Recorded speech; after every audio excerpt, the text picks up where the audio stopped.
Les amis, j'espère que vous allez tous bien. On se retrouve aujourd'hui avec une nouvelle vidéo d'actu. Donc, on va parler d'un sujet qui va revenir probablement sur la table. C'est le cas Thomas Pinal. Donc, il a fait une vidéo, une interview où il revient sur son œil.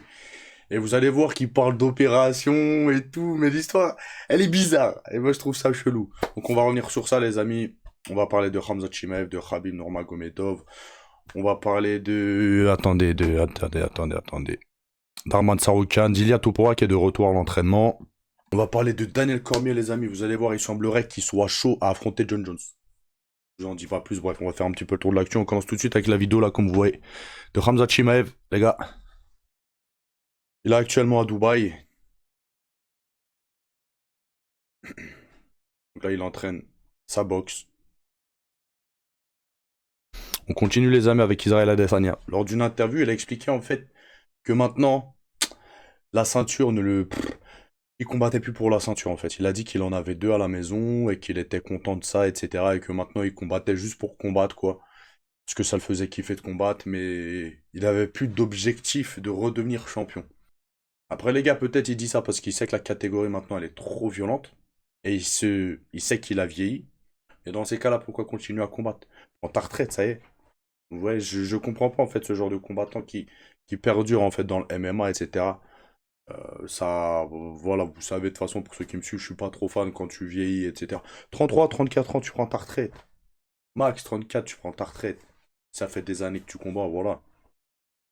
Donc lui, il veut continuer à combattre, mais plus pour la ceinture. Continue les gars avec une vidéo de d'Arman Saroukian. Regardez, même quand il fait du patin à glace, il lutte. Donc on regarde les gars.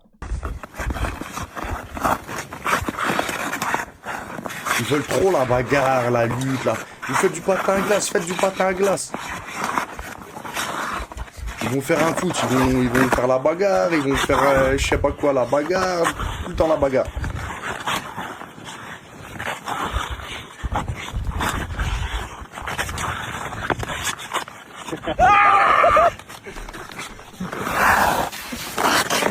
Aïe. On continue les gars avec Ilia Topuria. Il y a Chael Sonnen qui a pris la parole et il pense que Topuria devrait être déchu de sa ceinture. Il a dit quoi? Les ceintures intérimaires sont réservées au cas de maladie ou de blessure. Dès qu'Ilian nous annonce son absence pour une raison autre que celle mentionnée, il doit être déchu de son titre. Moi, je suis totalement d'accord avec lui, les gars. S'il était blessé ou quelque chose, vas-y, tu gardes ton titre, etc. Mais là, pour un problème personnel, familial, soit tu combats, soit salut, hein. Sinon, chacun, il va... Mais le pire, les gars, regardez comment l'UFC, ils sont pas très justes. Il y avait un combattant, je sais plus exactement c'était quoi l'histoire, mais il a perdu, je crois, son père ou sa mère ou sa femme, ou je sais plus. C'était quelque chose comme ça. Et il a demandé à l'UFC de pas combattre, en fait, pour l'enterrement, pour le deuil, etc., etc. Et il me semble qu'ils l'ont viré carrément. Ou c'était quelque chose comme ça, les gars. Mais quelque chose d'assez dégueulasse. D'accord? Donc ça dépend des têtes. Voilà. L'autre, il peut s'absenter pendant je sais pas combien de temps, pendant une durée indéterminée, comme il dit. Il sait pas quand il va revenir, etc. Il garde la ceinture, tranquille. Alors que d'autres subissent aussi des trucs. Et eux, non. Eux, faut être sans pitié avec eux. Donc voilà, c'est deux poids, deux mesures, quoi, avec le FC. On continue, les amis, avec Morales. J'aime beaucoup son style. Après, là, je peux pas mettre le son parce qu'il y a de la zikmu, mais j'aime beaucoup son style, hein.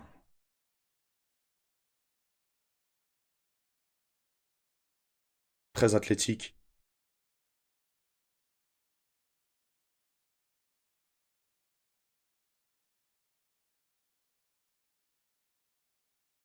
Il est chaud, hein.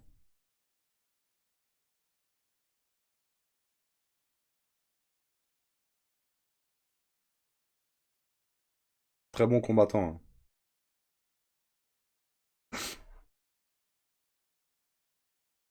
Vas-y, prends plus d'élan. Prends plus d'élan. Les amis, on continue avec Francis Ngannou. C'est mort. Voilà, il ne veut pas affronter Jack Paul. Donc il a dit, il n'est pas intéressé tout simplement. Arrêtez de lui casser la tête. Il ne veut pas. Il ne veut pas, c'est tout. Gardez vos millions et tout, il ne veut pas. Il est têtu, hein. Il est vraiment têtu, hein. Joshua, etc. Il a accepté, il a combattu Jack Paul. Lui, il veut pas. Et il lâche pas l'affaire. Il n'est pas intéressé.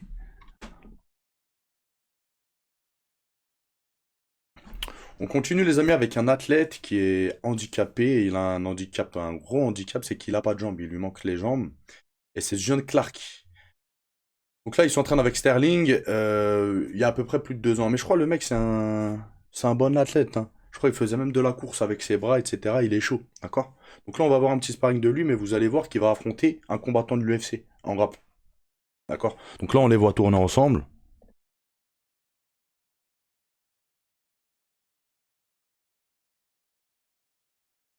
Triangle.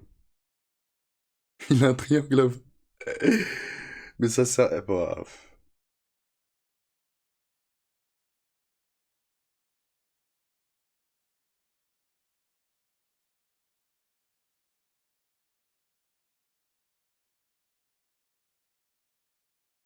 ah ouais, il est sans pitié, il laisse même pas travailler, hein.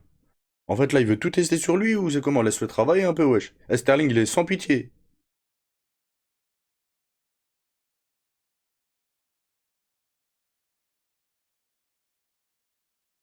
J'aurais bien aimé voir en fait quel genre de soumission il peut mettre juste avec ses bras guillotine.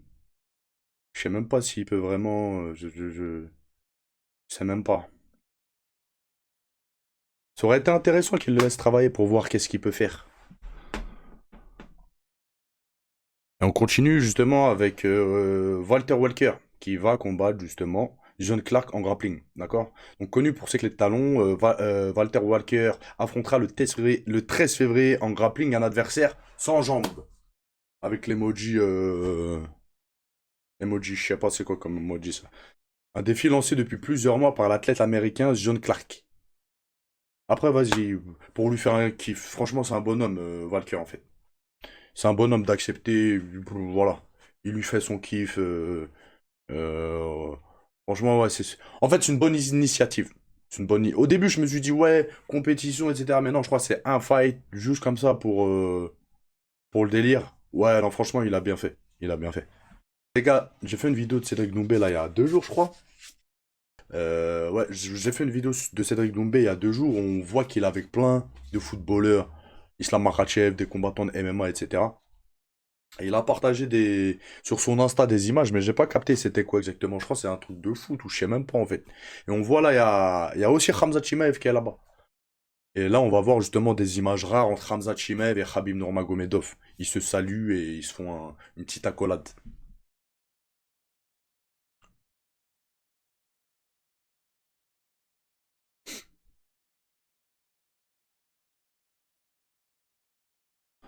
On continue les amis avec Daniel Cormier. Il a expliqué en fait qu'il était prêt à affronter John Jones. Par contre, affronter Yoel Romero qui a 48 ou 49 ans, c'est mort. Il a dit Romero est beaucoup trop fort actuellement. Ils ont le même âge, hein. Cormier et Romero, ils ont à peu près le même âge, d'accord? La cinquantaine, on va dire, on va arrondir à la cinquantaine. Ils ont le même âge. Il a dit non, je préfère affronter John Jones, 39 ans, que Romero. On voit Romero encore là, il a fait un combat de lutte là. Il est chaud. Il reste chaud malgré son âge, hein. Il y a toujours des personnes. On a Greg MMA aussi, les gars. Faut dire la vérité, quoi. Pour son âge, 46 ou 47 ans, il est très, très, très en forme, hein, Greg MMA, les gars. Et il y a des personnes qui sont comme ça, Romero, Greg MMA, etc. Ils vieillissent plutôt bien et ils sont plutôt en forme pour leur âge. Voilà. Par contre, les gars, oui. Et prêt à affronter John Jones. Est-ce que ça pourrait pas faire une confrontation à l'UFC de la Maison Blanche? Eh. En tout cas, je serais pour. Voilà, je serais pour. Même si Daniel Cormier a 10 ans de plus, ah, pour le délire, revoir un fight entre les deux, ça pourrait être sympathique. Parce qu'ils nous ont fait kiffer les deux, hein, les gars. Ça a été l'une des plus grosses rivalités que l'UFC ait connue, en fait. C'était vraiment très intense entre les deux. Il y a eu eux, il y a eu Khabib Nurmagomedov, Conor McGregor, il y a eu qui là, j'ai que qui me viennent en tête. Mais s'ils devaient s'affronter, je serais chaud, les gars. On continue avec Ilia Topuria. J'allais dire, il est de retour à l'entraînement. Est-ce il s'est arrêté de s'entraîner, mais en tout cas, il partage des vidéos de lui. On le voit à l'entraînement, les gars. Donc, est-ce qu'un retour est proche? On verra bien. Et on termine, les amis, avec Thomas Spinal hier, où là, dans la nuit, il a partagé une interview où il explique qu'il a été opéré de l'œil, les gars. Et il doit se refaire opérer mi-janvier. D'accord. Ok. D'accord. En tout cas, opéré de quoi? De l'œil, mais de quoi? À cause de quoi? Où sont les preuves, etc. Vous savez, j'ai été le premier à défendre Thomas Spinal, même par rapport à son coup à l'œil. Après, on a vu que j'avais l'impression qu'il abusait beaucoup, etc. Machin, machin. Mais là, les frères, il s'est fait opérer. Voilà. Sans preuve et tout, il dit je me suis fait opérer, je vais me faire opérer. On aimerait bien quand même des preuves. Frérot, t'as vu, c'est pas que je veux être chiant, mais quand même. Quand je peux te défendre, je te défends. Mais là, frérot, t'as vu, sans preuve et tout, pourquoi je te croirais en fait? Pourquoi je te croirais? En plus, il a dit quoi? Il a dit il s'est fait opérer, il va se refaire opérer. C'est quoi ton œil? Il pend, il a tourné, il a quoi ton œil en fait? Il a quoi ton œil? Je sais pas ce que vous en pensez les gars. Par contre, je sais, il y en a sans doute en commentaire qui vont lui tomber dessus, mais soyez polis les frères. D'accord? En commentaire, soyez polis. Mais en tout cas, quand j'ai vu ça, j'ai vu le petit passage hier de l'interview, je me suis dit non, il est culotté. Après, peut-être que c'est vrai, hein. Peut-être que c'est vrai les gars. Et peut-être que, vas-y, raconte, hein. Bref, et c'est tout pour aujourd'hui les amis, c'était une petite vidéo, je vous laisse, je vous dis à plus tard. Ciao, ciao.